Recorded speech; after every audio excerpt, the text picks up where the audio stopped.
Welcome to బీజేటీవీ. ముందుగా headlines చూద్దాం. BRS BJP బొమ్మ బొరుసుల్లా ఒకటేనని సీఎం రేవంత్ వ్యాఖ్య. కాంగ్రెస్ ను ఓడించేందుకు రెండు పార్టీలు కుట్ర చేస్తున్నాయన్న ఆరోపణ. దాడులకు దెబ్బకు దెబ్బ తగిలిస్తామని సీఎం హెచ్చరిక. ప్రజల మద్దతుతో కాంగ్రెస్ విజయం ఖాయమని ధీమా. ఈ నెల 14-15న పాకాల బీచ్ ఫెస్టివల్ ఘనంగా నిర్వహణ. హెలికాప్టర్ బోట్, పారా రైడింగ్లతో పర్యాటక ఆకర్షణ. బీచ్ వాలీబాల్, కబడ్డీ సాంస్కృతిక కార్యక్రమాల ఏర్పాటు. బీచ్ ఫెస్టివల్ తో పర్యాటక అభివృద్ధికి ఊతమన్న మంత్రి. ఓటుకు నోటు ఆధారాలు నాశనం కోసమే అగ్ని ప్రమాదమన్న కేటీఆర్. సీఎం రేవంత్ పై తీవ్ర ఆరోపణలతో కేటీఆర్ సంచలన వ్యాఖ్యలు. మున్సిపల్ ఎన్నికల వేళ పన్నాగం జరిగిందన్న అనుమానం. ల్యాబ్ ఘటనపై నిష్పక్షపాత విచారణ కోరిన కేటీఆర్. ఎమ్మెల్యే ఆరవ శ్రీధర్ వ్యవహారంలో వీణా మరో వీడియో విడుదల. డిప్యూటీ సీఎం పవన్ కళ్యాణ్ ను కలవాలన్న వీణా విజ్ఞప్తి. తప్పు తనదైతే శిక్షకు సిద్ధమని వీడియోలో స్పష్టం. మహిళా భద్రత, న్యాయం అంశాలపై ప్రభుత్వ స్పందన డిమాండ్. నూజివీడు ఐఐటీలో చాగంటి కోటేశ్వరరావు సందర్శన. విద్యార్థులకు నైతిక విలువలపై చాగంటి సందేశం. బాలికల సంఖ్య ఎక్కువగా ఉండటం గర్వకారణమన్న వ్యాఖ్య. క్రమశిక్షణ విలువలతోనే ఉన్నత స్థాయికి చేరుతామని పిలుపు. ఫోరెన్సిక్ ల్యాబ్ అగ్ని ప్రమాదాన్ని సీఎం రేవంత్ రెడ్డితో అనుసంధానం చేస్తూ కేటీఆర్ చేస్తున్న వ్యాఖ్యలు పూర్తిగా నిరాధారణమైనవని ఎంపీ చామల కిరణ్ కుమార్ రెడ్డి అన్నారు. రాజకీయంగా ఎదుర్కోలేక మున్సిపల్ ఎన్నికల్లో ఓటమి భయంతో కేటీఆర్ విష ప్రచారానికి దిగారని మండిపడ్డారు. ఫోన్ ట్యాపింగ్ కేసులో కేటీఆర్ కుటుంబమే విచారణను ఎదుర్కొంటోందని గుర్తు చేశారు. ఫోరెన్సిక్ ల్యాబ్ అగ్ని ప్రమాదం వెనక నిజంగా ఎవరి హస్తముందో సమగ్ర విచారణ జరగాలని డిమాండ్ చేశారు. నిర్ధారణ లేని ఆరోపణలతో ప్రజలను తప్పుదోవ పట్టించాలనే ప్రయత్నం బీఆర్ఎస్ చేస్తోందని విమర్శించారు. కాంగ్రెస్ ప్రభుత్వం పారదర్శకంగా వ్యవహరిస్తోందని, నిజాలు బయటకు వస్తాయని ధీమా వ్యక్తం చేశారు. ఏ స్థాయికి దిగజారిన కేటీఆర్ నిన్న ఏదో అగ్ని ప్రమాదము ఫోరెన్సిక్ ల్యాబ్ లో జరిగితే రేవంత్ రెడ్డి గారి ఓటుకు నోటు కేసుకు ముడిపెట్టి మున్సిపల్ ఎన్నికల సమయంలో తెలంగాణ ప్రజలను పక్కదో పట్టించి మిమ్మల్ని మీరు చేసిన దరిద్ర పాలన మర్చిపోయి మీరు చెప్పే మాటలలో ప్రజలు పడిపోయి రేవంత్ రెడ్డి గారి మీద విష ప్రచారం చెల్లి మీకు ఓట్లు వస్తాయనుకోవడము ఎంత మూర్ఖత్వం ఇది. ఏం మాట్లాడుతున్నావో పొద్దున్న లేస్తే నిద్ర పట్టక ఇప్పుడు మున్సిపల్ ఎన్నికలలో కూడా ఈ చింతపండు ఇద్దని తెలిసిపోయి ఏదో అబాండాలు వేయాలని ఫోరెన్సిక్ ల్యాబ్ లో ఒకవేళ ఏదన్నా జరిగితే మీ టేపులు మీరు మాట్లాడిన మీ ఫోన్ ట్యాపింగ్ కు సంబంధించినవి అవన్నీ కూడా ఎవిడెన్స్ ఉంటాయి అలా. ఇలా నాకేం డౌట్ వస్తుంది తెలుసా, నీ అంతా నువ్వు ముందే వచ్చి రేవంత్ రెడ్డి మీద అభియోగాలు వేసినావు అంటే అసలు నీకేమన్నా అస్తం ఉందా? ఎందుకంటే మన చరిత్ర మొన్ననే మీరు అధికారంలో పోతుర్రని తెలిసి December 4వ తారీఖు నాడు ఎప్పుడైతే కౌంటింగ్ జరిగి కౌంటింగ్ లో మనం ఓడిపోతున్నామని తెలిసిన నిమిషంలో స్పెషల్ ఇన్వెస్టిగేషన్ బ్రాంచ్ ల సీసీ కెమెరాలు బంద్ చేసి మొత్తం పలగొట్టి ఆ ఇజ్రాయెల్ నుంచి తెచ్చిన పరికరాలన్నీ పలగొట్టి పెగాసిస్ పరికరాలు మీరు ఫోన్ ట్యాపింగ్ చేసినాయి. డాక్యుమెంట్లన్నీ ఎవిడెన్స్ లేకుండా కాల్ చేసి మిగిలినని తీసుకొని మూసినదిలో పడేసిన చరిత్ర నీది. ఇవాళ ఏమైనా జరిగితే ఈ ఫోరెన్సిక్ ల్యాబ్ లో కనుక ఏదన్నా కుట్ర ఉంటే ఆ కుట్ర మీ తరపు నుంచే ఉండాలి. ఎందుకంటే మీ మీద ఎంక్వైరీ జరుగుతుంది కాబట్టి ఏం మాట్లాడుతున్నావు? ముఖ్యమంత్రి రేవంత్ రెడ్డి గారికి ఫోరెన్సిక్ ల్యాబ్ లో మిమ్మల్ని ఎండగట్టనికే ఫోరెన్సిక్ ల్యాబ్ కు పంపించినటువంటి ఎవిడెన్స్లే ఉంటాయి అలా. కాబట్టి తెలంగాణ ప్రజల్ని 24 గంటలు నువ్వు మీ బావ ఇద్దరు కలిసి పొద్దునోడు మధ్యాహ్నమోడు రాత్రోడు వీలైతే ప్రెస్ మీటు లేదంటే ట్విట్టరు లేదంటే చిట్ చాట్లు పెట్టి పనికిరాని మాటలు మాట్లాడితే మీకు ఎట్టి పరిస్థితిలో ఓట్లు వేయరు. తెలంగాణ, మహారాష్ట్ర మధ్య జల వివాదాలు కేసీఆర్ చొరవ వల్లే పరిష్కారమయ్యాయని మహారాష్ట్ర సీఎం దేవేంద్ర ఫడ్నవీస్ వెల్లడించారు. 2015లో కేసీఆర్ తనను కలిసి నీటి వివాదాలను స్నేహపూర్వకంగా పరిష్కరించుకుందామని కోరారని తెలిపారు. అంతకుముందు 25 ఏళ్లుగా ఉమ్మడి ఆంధ్రప్రదేశ్కు, మహారాష్ట్రకు మధ్య నీటి సమస్యలు కొనసాగేవని గుర్తు చేశారు. తెలంగాణ రాష్ట్రం ఏర్పడిన తర్వాత కేసీఆర్ చరిత్రలో తొలిసారి ఎలాంటి గొడవలు లేకుండా ఇరు రాష్ట్రాల మధ్య నీటి ఒప్పందాలు కుదుర్చుకున్నారని ప్రశంసించారు. పరస్పర సహకారంతో జల సమస్యలకు పరిష్కారం కనుగొనడం దేశానికే ఆదర్శంగా నిలిచిందన్నారు. రాష్ట్రాల మధ్య సఖ్యతకు ఇది మంచి ఉదాహరణగా నిలిచిందని ఫడ్నవీస్ పేర్కొన్నారు. मैं महाराष्ट्र का मुख्यमंत्री था 2015 में तेलंगाना के मुख्यमंत्री चंद्रशेखर राव साहब मेरे पास आए और उन्होंने मुझे निवेदन किया कि हमको गोदावरी का पानी दीजिए, गोदावरी का पानी मिलेगा तो हमारा तेलंगाना सुजलाम सुफलाम होगा। 25 सालों से पुराने आंध्र प्रदेश का और महाराष्ट्र का झगड़ा चलता था। महाराष्ट्र कहता था हम पानी नहीं देंगे क्योंकि हमारा गढ़चिरौली डूब जाएगा। आंध्र प्रदेश कहता था हमको पानी दीजिए।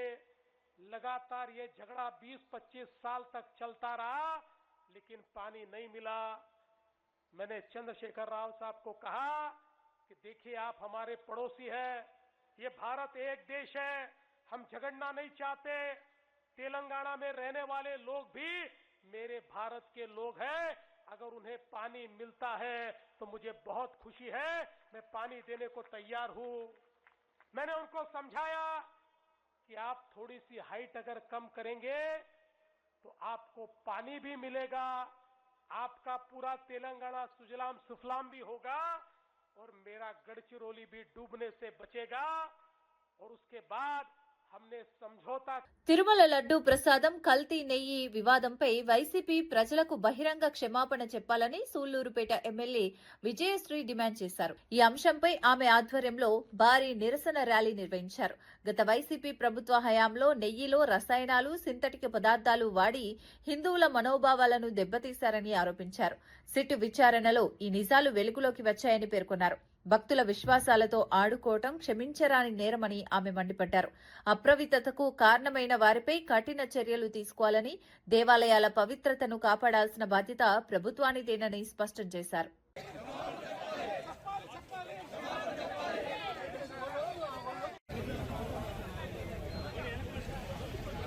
ఎందుకంటే వేల కోట్లు వాళ్ళ నాన్నగారు సీఎం గా ఉన్నప్పుడు వేల కోట్లు దోచేసిన మనిషికి 250 కోట్లు ఎక్కువని నేను అనుకోవట్లేదు. కానీ హిందువుల మనోభావాల్ని దెబ్బతీసే విషయంలో వీళ్ళు ఎంత క్రూరంగా అన్యాయంగా ఆలోచించారో మీరందరూ కూడా చూడాలి. మన ఇళ్లలో మనం ఏదైనా పూజ చేసుకునేటప్పుడు, ప్రసాదం చేసుకునేటప్పుడు ఎంత పవిత్రంగా స్నానాలు చేసి మంచి ఏవైతే గిన్నెలు ఉన్నాయో అవి వాడుకుంటూ, లేదా మంచి నెయ్యిని తెస్తూ మంచి పాలని ఫ్రెష్ గా బయట నుంచి తెచ్చుకొని మనం ప్రసాదాలు ప్రిపేర్ చేసుకుంటాం. కానీ ఒక చిన్న ఇంట్లో ఒక పూజ చేసుకునేటప్పుడు మనం అన్ని జాగ్రత్తలు తీసుకునేటప్పుడు కలియుగ దైవమైన వెంకటేశ్వర స్వామి గుడిలో ప్రసాదాన్ని అందరూ కూడా ఒక లడ్డును ఎంత పవిత్రంగా చూస్తారో, ఎక్కడున్నా సరే, రాష్ట్రంలో కాదు దేశంలో ఎక్కడున్నా సరే ఆ లడ్డు పవిత్రత ఎక్కడికి పోకుండా అంత పవిత్రంగా చూసే లడ్డులో ఈ రోజు కల్తీ జరిగింది. పోనీ కల్తీ జరిగిందనే అనుకుందాం. నేను జగన్మోహన్ రెడ్డి కల్తీ చేశాడని నేను అనట్లేదు. కానీ వైసీపీ ప్రభుత్వంలో ఈ అన్యాయం జరిగింది, తప్పు జరిగింది. అప్పుడు అధినాయకుడు బయటకు వచ్చి మేము చేసింది తప్పు, క్షమించండి అని దేవుడి దగ్గర అడగడానికి వారికి ఎందుకు అంత. ఫోరెన్సిక్ ల్యాబ్ అగ్ని ప్రమాదంపై బీఆర్ఎస్ వర్కింగ్ ప్రెసిడెంట్ కేటీఆర్ తీవ్ర ఆరోపణలు చేశారు. ఓటుకు నేటు కేసు ఆధారాలను నాశనం చేసేందుకే సీఎం రేవంత్ రెడ్డి ఈ అగ్ని ప్రమాదాన్ని చేయించారని ప్రజలు అనుకుంటున్నారని వ్యాఖ్యానించారు. అల్లు అర్జున్ జులై సినిమాలో బ్రహ్మానందం దొంగతనం చేసిన వెంటనే పట్టుబడినట్లే రేవంత్ రెడ్డి కూడా దొరుకుతారని ఎద్దేవా చేశారు. ఒక నేరస్తుడే సీఎం హోంమంత్రిగా ఉన్నాడని ఆరోపించారు. మున్సిపల్ ఎన్నికల బిజీలో అందరూ ఉన్న సమయంలో ఈ పన్నాగం పన్నారని అనుమానం వ్యక్తం చేశారు. ఈ అంశంపై నిష్పక్షపాత విచారణ జరగాలని డిమాండ్ చేశారు. రాష్ట్రంలో నిన్న ఫోరెన్సిక్ ల్యాబ్ ఏదైతే తగలబడ్డది అని వార్త వచ్చిందో, ఇవాళ రాష్ట్రంలోని ప్రతి ఒక్కరు అనుకుంటా ఉన్నారు ఖచ్చితంగా ఆ రోజు ఓటుకు నోటు దొంగతనంలో తాను అడ్డంగా దొరికిపోయిన కేసు ఏదైతే ఉందో ఆ కేసులోని ఆధారాలన్నీ భద్రపరచబడ్డ ఫోరెన్సిక్ ల్యాబొరేటరీని రేవంత్ రెడ్డే తగలబెట్టించిండు అని రాష్ట్రంలోని ప్రతి ఒక్కరూ ఇవాళ భావిస్తూ ఉన్నారు. ఎందుకంటే ఒక నేరస్తుడే ఇవాళ ముఖ్యమంత్రి అయినాడు. మరి ఆ నేరస్తుడు సహజంగా ఆయననే హోంమంత్రి. ఆ హోంమంత్రి కిందనే ఉండేది పోలీసు వాళ్ళు, ఫోరెన్సిక్ ల్యాబ్ ఇవన్నీ కూడా ఆయన కిందకే వస్తాయి. అందుకే ఏం చేసిండు, మరి తానే స్వయంగా కుట్రబన్ని మనందరం మున్సిపల్ ఎన్నికల్లో బిజీగా ఉన్నప్పుడు మరి అక్కడ ఇవాళ ఈ కుట్రకు పాల్పడి మొత్తానికి ఆధారాలన్నీ లేకుండా శాశ్వతంగా ఈ కేసులోంచి బయటపడేందుకు ఒక పన్నాగం పనినట్టుగా మేమందరం కూడా అనుమానిస్తూ ఉన్నాం. నిన్న జరిగింది ప్రమాదం కాదు, నిన్న జరిగింది అగ్ని ప్రమాదం కానే కాదు, అనుకోకుండా జరిగింది అంతకంటే కాదు, ప్రకృతి వైపరీత్యం కాదు. ఆ మధ్యకాలంలో అల్లు అర్జున్ గారిది ఒక సినిమా వచ్చింది, జులాయి అని. ఆ సినిమాలో బ్రహ్మానందం గారు ఉంటారు, ఆయన దొంగ పాత్ర. అందులో ఆయనకు ఒక డైలాగ్ ఉంటుంది, ఏమంటే బ్రహ్మానందం గారు అలా దొంగతనం చేస్తాడు కానీ 10 నిమిషాలనే దొరికిపోతాడు. రేవంత్ రెడ్డి కూడా అంతే, ఈయన కూడా దొంగనే కానీ 10 నిమిషాల్లో దొరికిపోతాడు. జనగణనతో పాటు కుల గణన కూడా చేపట్టాలని కమ్యూనిస్టులు డిమాండ్ చేశారు. కడపలో నిర్వహించిన సమావేశంలో ఈ అంశాన్ని స్పష్టం చేశారు. అణగారిన వర్గాలకు నిజమైన న్యాయం జరగాలంటే కులగణన తప్పనిసరి అని అభిప్రాయపడ్డారు. రాజకీయాల్లో అన్ని కులాలకు సముచిత ప్రాతినిధ్యం ఉన్నప్పుడే సామాజిక సమానత్వం సాధ్యమన్నారు. మతోన్మాదం, కులోన్మాదానికి కమ్యూనిస్టులు వ్యతిరేకమని స్పష్టం చేశారు. ఎన్నికల హామీలను అమలు చేయకుండా రాజకీయ పార్టీలు ప్రజలను మాయమాటలతో మోసం చేస్తున్నాయని విమర్శించారు. ప్రజాస్వామ్య స్ఫూర్తిని కాపాడేందుకు ప్రజలంతా చైతన్యవంతులుగా నిలవాలని పిలుపునిచ్చారు.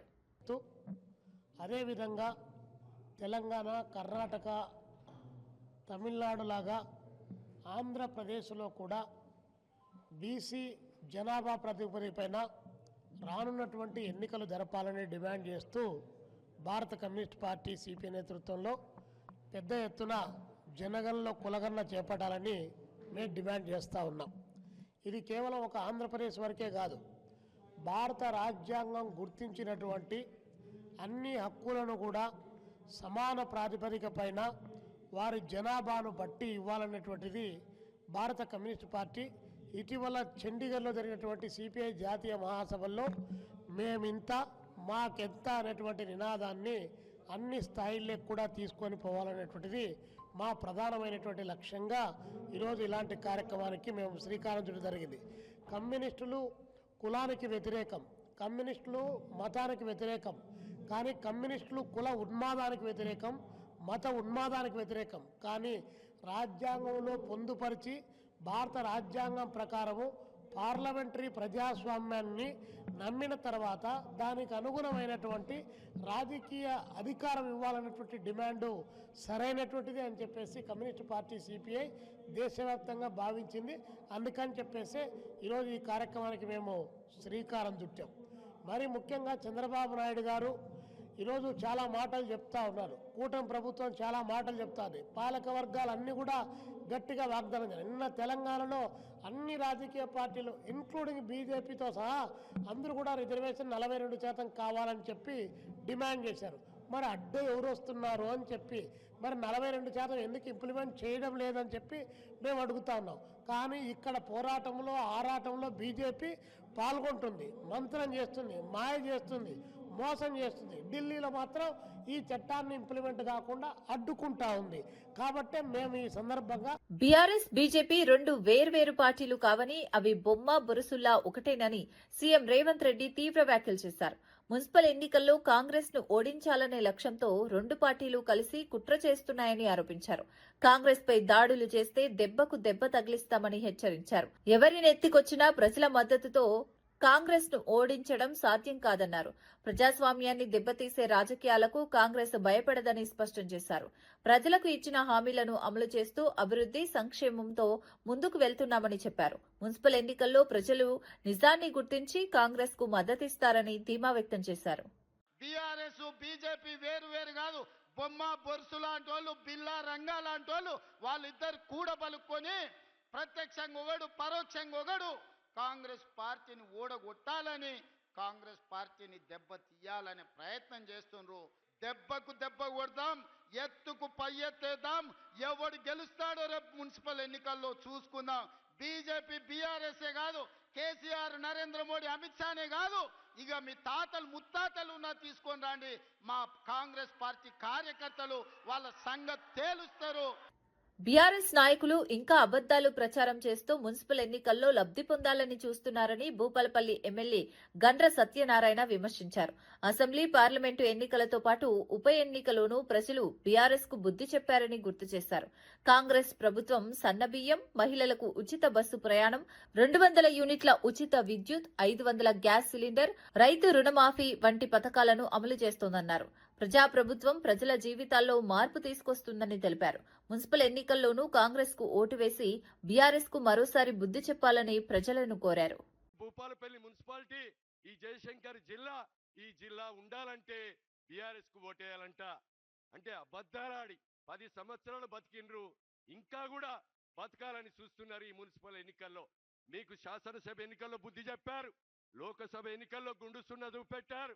ఈ నియోజకవర్గంలో 180 సర్పంచులుంటే 132 సర్పంచులను గెలిపించినా మీకు బుద్ధి చెప్పినా ఇంకా అబద్ధాలాడి ఈ జిల్లా పోతుంది, ఈ జిల్లా ముఖ్యమంత్రి రేవంత్ రెడ్డి గారు తీసేస్తున్నాడు అని అబద్ధాలాడి ఈరోజు మున్సిపల్ ఎన్నికల్లో గెలవాలని చూస్తున్నారు. ఈరోజు మేము టిక్కెట్లు కూడా పేద వర్గానికి, దళితులకు కార్యకర్త జెండా మోసి ఎవరైతే ఈ యొక్క వాడలో మరి యొక్క పనులు చేసినటువంటి వ్యక్తులకే మేము మరి బీఫారాలు అందియడం జరిగింది. మీరు దయతో మున్సిపల్ ఎన్నికల్లో ఈ మున్సిపల్ అభివృద్ధిలో మీరు భాగస్వాములు కావాలంటే రేవంత్ అన్న నాయకత్వాన్ని బలపరిచే విధంగా ఈ రోజు ఆడబిడ్డలకు ఉచిత బస్సు ప్రయాణం కల్పించి, ఈ రోజు ఇంట్లో వాడుకునే 200 యూనిట్ల కరెంటు కూడా ఫ్రీ ఇచ్చి, ఈ రోజు రేవంత్ అన్న ఇంట్లో తినే బువ్వ గాని, ఈ రోజు వేదిక మీద ఉన్నటువంటి పెద్దల ఇంట్లో తినే బువ్వను ఈరోజు పేదవాని ఇంట్లో 14,000 కోట్ల రూపాయల భారం పడ్డ మన రేవంత్ అన్న సన్న బియ్యం అందిస్తున్నాడు. మిగులు రాష్ట్రాన్ని 8 లక్షల కోట్ల అప్పు చేసిన ఆ అప్పుకు 1,83,000 కోట్లు మరి అసలు మిత్తి కడుతూ మున్సిపల్ ఎన్నికల నేపథ్యంలో మంత్రి ఉత్తమ్ కుమార్ రెడ్డి హుజూరాబాద్, నేరేడుచెర్ల ప్రజలకు వీడియో సందేశం విడుదల చేశారు. ఇతర జిల్లాల్లో పార్టీ బాధ్యతలు ఉండటంతో ఆయా మున్సిపాలిటీల్లో నేరుగా ప్రచారం చేయలేకపోతున్నట్లు తెలిపారు. స్థానిక కాంగ్రెస్ నాయకులు, కార్యకర్తలు సమన్వయంతో ప్రచారం చేపట్టి అభ్యర్థులను గెలిపించాలని విజ్ఞప్తి చేశారు. కాంగ్రెస్ ప్రభుత్వం ప్రజలకిచ్చిన హామీల అమలుపై దృష్టి సారించిందని చెప్పారు. అభివృద్ధి, సంక్షేమమే లక్ష్యంగా పనిచేస్తున్న కాంగ్రెస్ కు మున్సిపల్ ఎన్నికల్లో మద్దతివ్వాలని కోరారు. స్థానిక పాలక వర్గం బలంగా ఉంటే పట్టణాల అభివృద్ధి వేగంగా జరుగుతుందని ఆయన స్పష్టం చేశారు. ఈ మున్సిపల్ ఎన్నికల సందర్భంగా నాకు వేరే జిల్లాలో బాధ్యత ఇచ్చారు కాబట్టి నేను కోదాడ మున్సిపాలిటీ, హుజూర్నగర్ మున్సిపాలిటీ, నేరేడుచెర్ల మున్సిపాలిటీలో ఉధృతంగా ప్రతిరోజు ప్రచారంలో పాల్గొనలేకపోతున్నాను.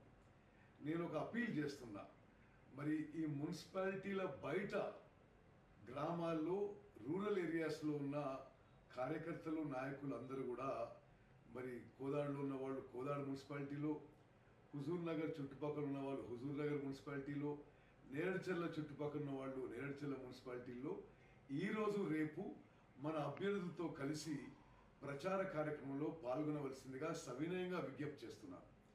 అదేవిధంగా మరి ఈ 2 నియోజకవర్గాల్లో మరి మీరు గ్రామీణ ప్రాంతాల్లో ఉన్న, ఊర్లలో ఉన్న ఈ మున్సిపాలిటీస్లో మీకు పరిచయం ఉన్న వాళ్ళు, మీ బంధుమిత్రులకి మన అభ్యర్థులకి ఓటు వేయాల్సిందిగా మీరు వారికి రిక్వెస్ట్ చేయమని చెప్పి మిమ్మల్ని నేను కోరుతున్నాను. శ్రీవారి లడ్డూ నెయ్యిలో జంతు కొవ్వు కల్తీ జరగలేదని జనసేన ఎమ్మెల్యే ఆరణి శ్రీనివాసులు అంగీకరించారు. సిట్, ఎన్డీడీబీ నివేదికల్లో ఈ విషయం స్పష్టంగా పేర్కొన్నట్లు వెల్లడించారు. సీబీఐ సిట్ ఛార్జిషీట్లోనూ అదే అంశం ఉందని చెప్పారు. అయితే కొద్దిసేపటికి కూటమి ప్రభుత్వానికి అనుకూలంగా తన వ్యాఖ్యలను సవరించడం రాజకీయంగా చర్చనీయాంశంగా మారింది. లడ్డూ వివాదంపై జరుగుతున్న రాజకీయ ఆరోపణల మధ్య ఈ వ్యాఖ్యలు ప్రాధాన్యం సంతరించుకున్నాయి. భక్తుల విశ్వాసాలకు భంగం కలగకుండా వాస్తవాలను మాత్రమే ప్రజల ముందు ఉంచాలని పలువురు అభిప్రాయపడుతున్నారు. ప్రజలకు తెలియజేయడం జరిగింది. ఎన్డీడీబీ నివేదిక, సిట్ నివేదికలో ఎక్కడా కూడా కానీ నెయ్యిలో కల్తీ జరగలేదనేసి స్పష్టంగా చెప్పడం జరిగింది. ఇది నచ్చక ఒక అబద్ధాన్ని పదే పదే చెప్తే అబద్ధం నిజమవుతుందనే ఒక మూర్ఖత్వంతో తాడేపల్లిలో ఉన్న జగన్మోహన్ రెడ్డి, ప్యాలెస్లో ఉన్న జగన్మోహన్ రెడ్డి, వారి ముఠా నాయకులు, వారి నాయకులందరూ కూడా కలిసి గత 5 ఏళ్ల కాలంలో నెయ్యిలో కల్తీ జరగలేదు అనేసి చెప్పడం జరిగింది. ఒక పక్కేమో 4 సంవత్సరాలు తిరుపతి దేవస్థానంలో చైర్మన్గా పనిచేసిన నూజివీడు ఐఐటీని ప్రముఖ ప్రవచనకర్త చాగంటి కోటేశ్వరరావు సందర్శించారు.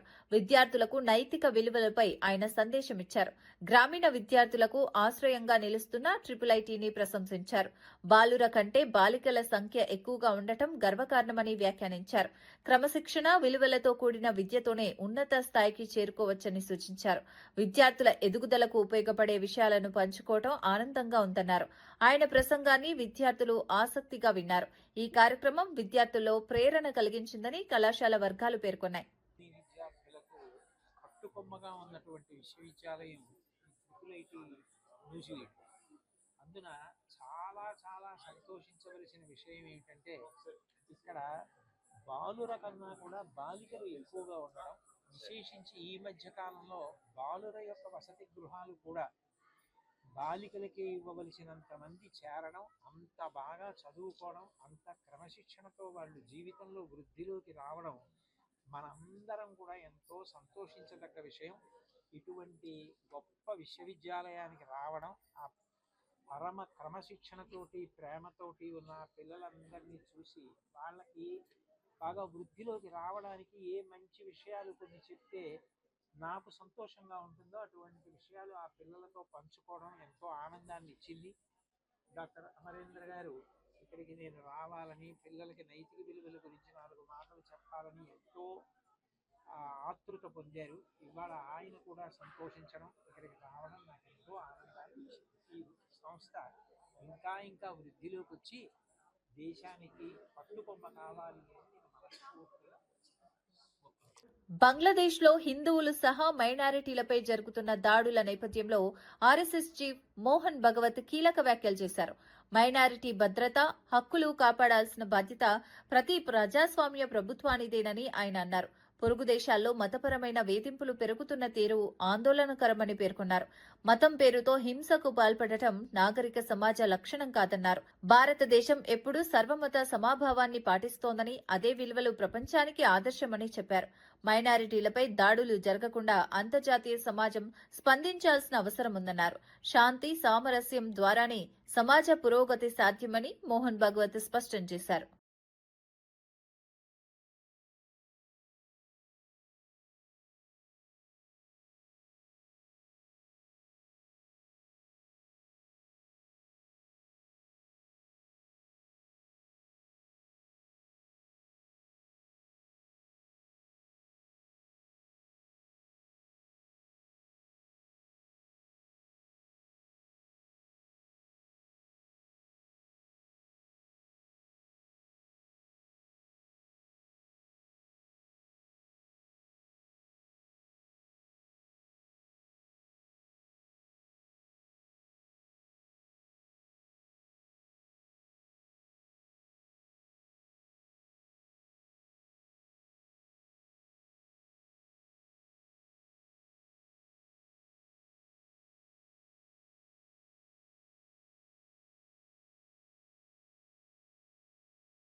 గత 10 ఏళ్ల పాలనలో రాష్ట్రాన్ని అధోగతి పాలు చేసిన పరిస్థితుల నుంచి కోలుకునే క్రమంలోనే హామీల అమలు కొంత ఆలస్యం అవుతోందని మంత్రి సీతక్క అన్నారు. గత ప్రభుత్వం చేసిన ఆర్థిక అస్తవ్యస్త వల్ల రాష్ట్రం తీవ్రమైన ఆర్థిక ఒత్తిడిలో ఉందని పేర్కొన్నారు. ఆ పరిస్థితులను సరిచేసుకుంటూ సంక్షేమ పథకాలను అమలు చేస్తున్నామని చెప్పారు. ప్రజలకు ఇచ్చిన హామీలను విస్మరించలేదని, క్రమంగా అన్ని పథకాలను అమలు చేస్తామని హామీ ఇచ్చారు. పాలనలో పారదర్శకత, బాధ్యతాయుత వైఖరితో ముందుకెళ్తున్నామని తెలిపారు. కొంత సమయం పడినా ప్రజలకు మేలు చేసే నిర్ణయాలే తీసుకుంటామని స్పష్టం చేశారు. ప్రజలు సహనం చూపించాలని ఆమె విజ్ఞప్తి చేశారు. కేసీఆర్ వచ్చిందా, వాళ్ళ నాయకులకు వచ్చిందా? ఇవాళ పేదోళ్ళు గుడిసెలుంటే కూడా 100 రూపాయలు వేసి మరి ఒక్క రోజు కూడా వాళ్ళ బిల్లు మాఫీ చేయలే. కరెంటు బిల్లులు ముక్కు పిండి వసూలు చేసినావు, బిల్లు కట్టకుంటే కరెంటు కట్ చేసిండు కాలనీలల్లా. దయచేసి ఈ రోజు కాంగ్రెస్ పార్టీ అధికారంలో ఉంది, మరి ప్రజారంజక పాలనతో మళ్ళీ అధికారంలోకి వచ్చేది కాంగ్రెసే. కానీ ఈ 3 ఏళ్లు కూడా మరి అద్భుతంగా భువనగిరి పట్టణం ముందుకు పోవాలంటే కాంగ్రెస్ పార్టీ అభ్యర్థులను గెలిపించండి అని మేము కోరుకుంటా ఉన్నాం. ఈ నెల 14, 15 తేదీల్లో పాకాల బీచ్ ఫెస్టివల్ ను అద్భుతంగా నిర్వహించనున్నట్లు మంత్రి డోలా బాల వీరాంజనేయ స్వామి తెలిపారు. ప్రకాశం జిల్లా సింగరాయకొండ మండలంలో జరగనున్న ఈ వేడుకలకు సంబంధించిన ఏవీని మంత్రి విడుదల చేశారు. బీచ్ ప్రాంతంలో పారిశుద్ధ్య పనుల్లో స్వయంగా పాల్గొని ఏర్పాట్లను పరిశీలించారు.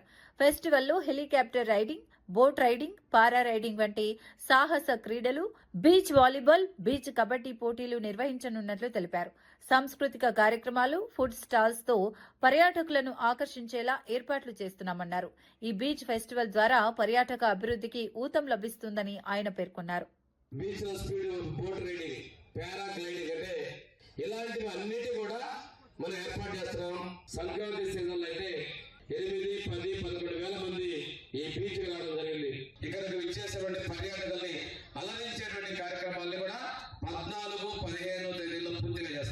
పాకాల బీచ్ ఫెస్టివల్ మనకి విజయవంతంలో మీ అందరి పాత్ర కావాలని, మీకు కుటుంబ సభ్యులందరూ కూడా వచ్చి ఒక సేవ చేరి ఆనందంగా ఆహ్లాదం పొందాలని చెప్పేసి ఈ ఫెస్టివల్కి మనస్ఫూర్తిగా జిల్లా యంత్రాంగం తరఫున నేను ఇన్వైట్ చేస్తూ సెలవు తీసుకున్నాను. Thank you very much. MLA ఆరవ శ్రీధర్ వ్యవహారంలో బాధితురాలు వీణా మరో వీడియో విడుదల చేశారు. ఈ video deputy CM Pawan Kalyan కు చేరేలా చూడాలని ఆమె కోరారు. జరిగిన ఘటనలో తప్పు తనదే అయితే శిక్ష అనుభవించేందుకు సిద్ధమని స్పష్టం చేశారు. న్యాయం కోసం పవన్ కళ్యాణ్ ను వ్యక్తిగతంగా కలవాలన్నదే తన ఆకాంక్షగా తెలిపారు. తన మాటను ఎవరూ వినడం లేదని, ఈ విషయంలో న్యాయపరమైన పరిష్కారం కావాలని కోరారు. ఈ వీడియో రాజకీయంగా చర్చనీయాంశంగా మారింది. మహిళ భద్రత, న్యాయం అంశాలపై ప్రభుత్వం స్పందించాలని పలువురు డిమాండ్ చేస్తున్నారు. ఐ రిక్వెస్ట్ పవన్ కళ్యాణ్ గారు, డిప్యూటీ సీఎం పవన్ కళ్యాణ్ గారు, నేను మిమ్మల్ని కలవాలనుకుంటున్నానండి. మీకు ఈ విషయం ఎంతవరకు చేరవేశారో, ఎంతవరకు చేరిందో, మీకు కంప్లీట్ విషయం తెలుసో తెలీదో, మీకు అంత టైం ఉందో లేదో నాకు తెలీదు. బట్ ప్రాబ్లం అయితే నాదండి. ప్రాబ్లం జరిగింది మీ పార్టీ ఎమ్మెల్యే మీద. ప్లస్ నేను మీ డిపార్ట్మెంట్ అండి. మిమ్మల్ని కలిసే హక్కు నాకుంది ఖచ్చితంగా. అందుకే పవన్ కళ్యాణ్ గారు, నేను మిమ్మల్ని ఎంత త్వరగా వీలైతే అంత త్వరగా కలిసి ఈ విషయం గురించి మీకు వివరించి మిమ్మల్ని న్యాయం అడగాలనేసి నేను కోరుకుంటున్నానండి. దయచేసి ఈ వీడియోని పవన్ కళ్యాణ్ గారికి రీచ్ అయ్యేటట్టు స్ప్రెడ్ చేద్దాం. నా విషయంలో న్యాయం లేకపోతే నాకే శిక్ష పడుతుంది, అది నేను ఒప్పుకుంటాను. ఒకవేళ నా విషయంలో తప్పు నాదే అయితే నేను శిక్ష వేయించుకోవడానికి రెడీగానే ఉన్నాను. కానీ పక్క వాళ్ళ దగ్గర నుంచి ఈ నాగేంద్ర ఇలాంటి సోసో క్యాండిడేట్స్ ఉన్నారు కదా, వాళ్ళ నుంచి మాటలు పడాల్సిన అవసరం అయితే నాకు లేదు పవన్ కళ్యాణ్ గారు. అందుకే నేను మిమ్మల్నే కలవాలనుకుంటున్నాను, మీకే విషయం చెప్దాం అనుకుంటున్నాను. ఒకవేళ నాది తప్ప అంటే నన్ను చంపేయండి, నేను చావడానికైనా సిద్ధంగా ఉన్నాను. కానీ నా తప్పు లేకుండా అండి నేను అస్సలు పోరాటాన్ని ఆపే పరిస్థితే లేదండి. నాకు జరిగిన అన్యాయానికి వేరే అమ్మాయి, ఏ అమ్మాయికి ఇలా జరగకూడదు. నా తప్పులు ఉంటే నన్ను శిక్షించండి, చంపేయండి. కానీ నా తప్పు లేకపోతే మాత్రం పవన్ కళ్యాణ్ గారు దయచేసి అడుగుతున్నాను, నాకు న్యాయం చేయండి. నేను మిమ్మల్ని కలవాలనుకుంటున్నాను, నాకు ఒక్క ఛాన్స్ ఇప్పించండి. వార్తలు ముగించే ముందు ముఖ్యాంశాలు మరోసారి. బీఆర్ఎస్ బీజేపీ బొమ్మ బొరుసుల్లా ఒకటేనని సీఎం రేవంత్ వ్యాఖ్య. కాంగ్రెస్ ను ఓడించేందుకు రెండు పార్టీలు కుట్ర చేస్తున్నాయన్న ఆరోపణ. దాడులకు దెబ్బకు దెబ్బ తగిలిస్తామని సీఎం హెచ్చరిక. ప్రజల మద్దతుతో కాంగ్రెస్ విజయం ఖాయమని ధీమా. ఈ నెల 14, 15న పాకాల బీచ్ ఫెస్టివల్ ఘనంగా నిర్వహణ. హెలికాప్టర్ బోట్, పారా రైడింగ్లతో పర్యాటక ఆకర్షణ. బీచ్ వాలీబాల్, కబడ్డీ సాంస్కృతిక కార్యక్రమాల ఏర్పాటు. బీచ్ ఫెస్టివల్ తో పర్యాటక అభివృద్ధికి ఊతమన్న మంత్రి. ఓటుకు నోటు ఆధారాలు నాశనం కోసమే అగ్ని ప్రమాదమన్న కేటీఆర్. సీఎం రేవంత్ పై తీవ్ర ఆరోపణలతో కేటీఆర్ సంచలన వ్యాఖ్యలు. మున్సిపల్ ఎన్నికల వేళ పన్నాగం జరిగిందన్న అనుమానం. ల్యాబ్ ఘటనపై నిష్పక్షపాత విచారణ కోరిన కేటీఆర్. ఎమ్మెల్యే ఆరవ శ్రీధర్ వ్యవహారంలో వీణా మరో వీడియో విడుదల. డిప్యూటీ సీఎం పవన్ కళ్యాణ్ ను కలవాలన్న వీణా విజ్ఞప్తి. తప్పు తనదైతే శిక్షకు సిద్ధమని వీడియోలో స్పష్టం. మహిళా భద్రత, న్యాయం అంశాలపై ప్రభుత్వ స్పందన డిమాండ్. నూజివీడు IIITలో చాగంటి కోటేశ్వరరావు సందర్శన. విద్యార్థులకు నైతిక విలువలపై చాగంటి సందేశం. బాలికల సంఖ్య ఎక్కువగా ఉండటం గర్వకారణమన్న వ్యాఖ్య. క్రమశిక్షణ విలువలతోనే ఉన్నత స్థాయికి చేరుతామని పిలుపు. ఇవి ఈనాటి వార్తా విశేషాలు. మరో బులెటిన్లో మళ్ళీ కలుద్దాం. నమస్కారం.